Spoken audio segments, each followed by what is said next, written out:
un homme ramène ses enfants dans la petite ville où il a grandi et partage avec eux les souvenirs de son enfance heureuse et de sa relation avec son père. La vie de Benjamin Sutherland ne s'est pas déroulée comme il l'avait imaginé lorsqu'il était enfant, mais je suppose que c'est ce qui arrive à la plupart d'entre nous. Ben avait 35 ans, était heureux en ménage, avait 2 enfants et vivait à New York.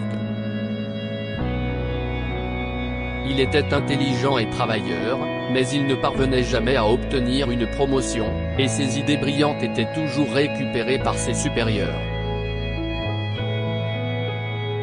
Ben faisait le travail, il recevait les mérites. Ben voulait un avenir plus radieux, alors il a décidé de faire un voyage dans son passé. Ben, Mara et leurs 2 enfants, Adam, 10 ans, et Lindsay, 9 ans, se sont donc rendus en Pennsylvanie pour rendre visite à sa mère. Cela faisait des années que Ben n'était pas rentré chez lui. D'habitude, c'était Madame Sutherland qui prenait l'avion pour les vacances. Mais cette fois-ci, Ben voulait affronter son passé et répondre à la question qu'il se posait sans cesse: pourquoi est-ce que je laisse des hommes moins compétents se servir de moi comme d'un tremplin? Ben avait-il peur du succès? Ou simplement trop timide pour se mettre en avant? Ben voulait du bien à ses enfants et il savait qu'il avait la capacité de faire beaucoup plus. Peut-être que le retour en arrière lui montrerait la voie à suivre. Ils arrivèrent juste avant le coucher du soleil et les enfants sortirent de la voiture et coururent dans les bras de leur grand-mère. Mara et Ben ont suivi et ont serré Madame Sutherland dans leurs bras. Elle ouvrit les bras pour accueillir Mara et Ben. Mon fils, ton père serait si fier de toi. Vous avez une belle famille. Les larmes ont rempli les yeux de Ben et il cesse de détourner pour que les enfants ne le voient pas pleurer. Travis Sutherland était décédé alors que Ben n'avait que 8 ans, et il ne s'était jamais vraiment remis de cette perte. Mara lui serra le bras avec compassion et la famille entra dans la maison. Autour d'un délicieux dîner, Madame Sutherland raconta aux enfants des histoires sur les bêtises que Ben avait l'habitude de faire lorsqu'il était enfant. Et cette balançoire. Et cette balançoire. Ce garçon restait sur cette balançoire toute la journée en jurant qu'il apprendrait à voler. Il s'est fendu la tête plusieurs fois, je peux vous le dire. Une balançoire? Demanda Adam avec enthousiasme. On peut l'utiliser, mamie? On peut? Eh bien, dit Madame Sutherland. Si est à tes parents de décider.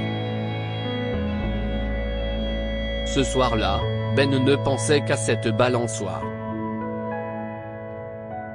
Son père avait fabriqué cette balançoire pour lui lorsqu'il avait 3 ans, et chaque année, il faisait une petite mise au point en élevant le siège un peu plus haut pour que les pieds de Ben ne traînent pas sur le sol.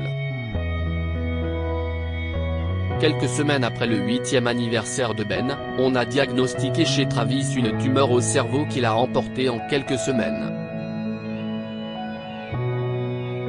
Ben ne s'était plus jamais approché de cette balançoire. Ben n'a pas fermé l'œil, pensant à sa vie, à son père et à tous ses espoirs pour ses enfants. Le lendemain matin, après le petit déjeuner, Adam et Lindsay ne cessaient de parler de la balançoire, si bien qu'il finit par céder. Il a conduit ses enfants dans l'arrière-cour où un vieux chêne gigantesque étendait ses branches. Une balançoire en corde avec un siège en bois était suspendue à l'une des branches épaisses. Adam cria, « Moi d'abord », mais Ben tendit la main pour l'en empêcher. Quand le printemps arrivait, mon père vérifiait toujours que les cordes n'avaient pas pourri dans la neige et la pluie avant que je ne l'utilise, expliqua-t-il. Après avoir vérifié la solidité des cordes, il lui fit un signe de tête. Adam s'assit immédiatement sur la balançoire près d'un vieux chêne, mais son excitation se dissipa rapidement. « Si est-il trop bas ?» se plaint-il. Lindsay le poussa. « Laisse-moi essayer !» s'écria-t-elle, mais elle aussi se plaignit que ses pieds traînaient dans la terre. Ben regarda la branche à laquelle la balançoire était suspendue et dit « Votre grand-père grimpait sur la balançoire et raccourcissait la corde chaque année pour mon anniversaire. Je crois que je vais devoir faire la même chose. » Ben grimpa à l'arbre et lorsqu'il arriva à la grosse branche, il vit que quelqu'un avait laissé un rouleau de tissu attaché avec de la ficelle sous la corde de la balançoire. Il le mit dans sa poche arrière et remonta la balançoire. Après l'avoir fixé, il descendit et observa Adam et Lindsay qui, à tour de rôle, cherchaient à savoir qui irait le plus haut. Si est-il alors qu'il se souvint du paquet. Il le détacha avec précaution et déplia le rouleau de tissu. À l'intérieur se trouvaient plusieurs feuilles de papier pliées, rédigées à la main, et qui semblaient avoir été écrites par son père. « Mon très cher Benny, lit-on. Je viens d'apprendre qu'il ne me reste plus beaucoup de temps à vivre et que mon souhait de te voir devenir un grand homme ne se réalisera pas. Je n'arrête pas de penser à tous les moments spéciaux que je vais manquer, et aux problèmes que je ne t'aiderai pas à résoudre. Je ne serai pas là pour toi, mon fils, alors je veux te dire le peu que j'ai appris dans cette vie, aime ta famille par-dessus tout et sois fidèle à toi-même. N'aie pas peur de parler, mon fils. La vie ressemble beaucoup à cette balançoire que tu aimes tant. Quand tu grandis, tes jambes deviennent trop longues, alors tu dois relever le siège, si est-il ce que j'ai fait pour toi, Ben. Mais un jour, tu devras le faire toi-même. La vie ressemble beaucoup à la balançoire. Tu deviendras trop grand pour une position, et tes pieds commenceront à traîner, mais ne t'attends pas à ce que quelqu'un d'autre t'aide ou veille sur toi. Tu dois grimper à cet arbre toi-même, mon fils, si tu veux te balancer haut et apprendre à voler. Je t'aime, mon fils. Je ne sais pas quand tu liras ceci, mais je prie pour que la petite sagesse que je peux partager t'aide dans ta vie. Qu'est-ce ce que si est-il, papa? Demanda Lindsay. Si est-il une merveilleuse lettre de ton grand-père. Un jour, quand vous serez un peu plus grand, je vous la lirai à tous les deux, dit Ben. Lorsqu'il est retourné au travail une semaine plus tard, Ben était déterminé à faire quelques changements. Lorsqu'un collègue lui a demandé s'il avait des idées pour résoudre le problème de la distribution, il a simplement souri.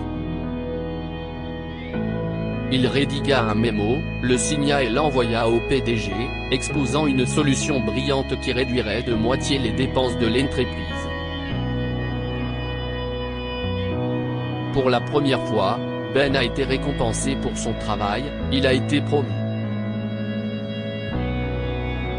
Comme il l'expliquera plus tard à Adam et Lindsay, si tu veux te balancer haut, tu dois grimper toi-même à l'arbre. Que pouvons-nous apprendre de cette histoire? Nos parents s'occupent de nous lorsque nous sommes enfants, mais lorsque nous grandissons, nous devons apprendre à nous battre pour nous-mêmes. Ben a appris à se défendre et cela lui a permis d'obtenir une grande promotion. Il n'est jamais trop tard pour changer. Ben était un homme timide, effacé, qui laissait les autres lui voler ses idées et profiter de lui, Mais il a suivi le conseil de son père et a changé sa vie et partagé cette histoire avec vos amis.